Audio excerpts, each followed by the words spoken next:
Hi, I'm Jimmy Vivino, band leader for Conan, and this is the Music Minute.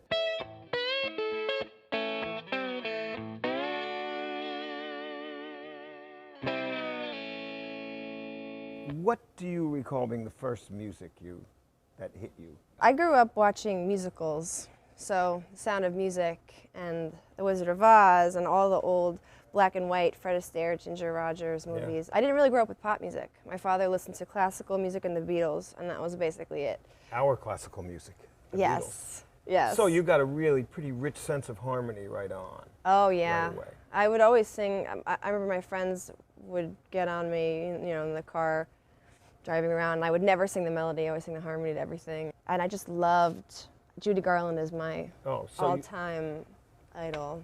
So Wizard of Oz, very big, right? Very big. And you're also aware of, Rodgers and Hammerstein. And yeah, I studied theater in college. All these things, Meredith Willson, the Music Man, I was Marion Peru. There you go. Madam Librarian. And do you know who was my herald? He's an actor named Brendan Sexton III, who's now in The Killing. Oh, okay. I was in 8th grade, he was in 7th grade, and I'd never kissed a boy yet. I heard that he was going to kiss me. We had a kiss behind a hat, so right, we're like it's a straw hat kiss. And I heard that he was telling everybody, I'm going to kiss her the night of the show. We had one show. And so you see on the videotape, he goes in, and my head turns all the way to the back. But now, could have kissed a famous guy. Right.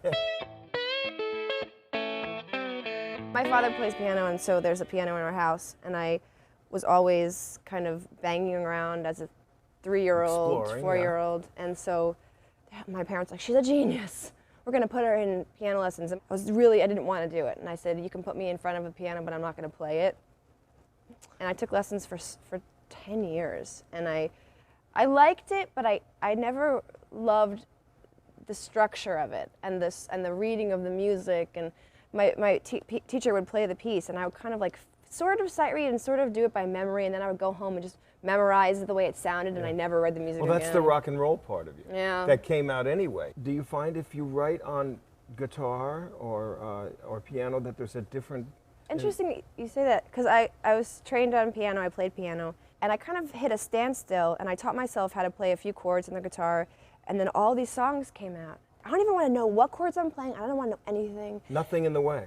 I didn't want to know, because I felt like on the piano, I was like, oh, I can't do that progression. I've already done that before. So when I picked up the guitar, I just wrote this entire album, basically, of stuff. It does open up a whole different area of your mind when you take... You can be freer. Yeah. So where does your muse come from to write? I don't know. It's an interesting question. I try not to really delve into that too much because I don't really want to know. Is it lyrics first? Is it both? To come as a melody song? first. Melody first? Most of the time I'll be playing a melody and then some strange word will pop out. And I'm like, oh. Yeah.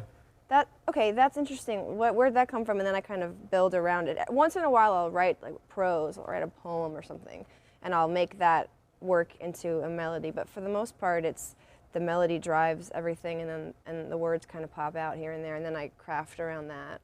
So I gather from listening to your music that these are very personal songs.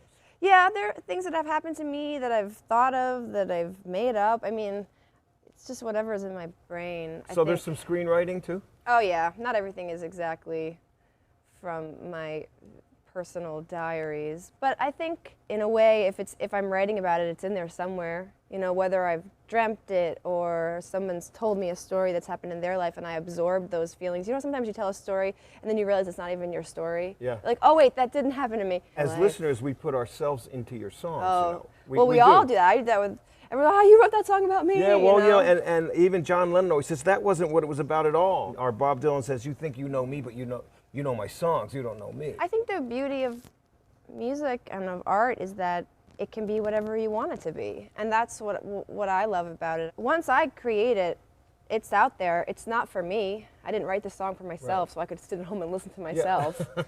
That's true. And some people might do that, but I don't do that. So I figure I like that it kind of morphs and takes on all these different little lives and everybody's brains and hearts.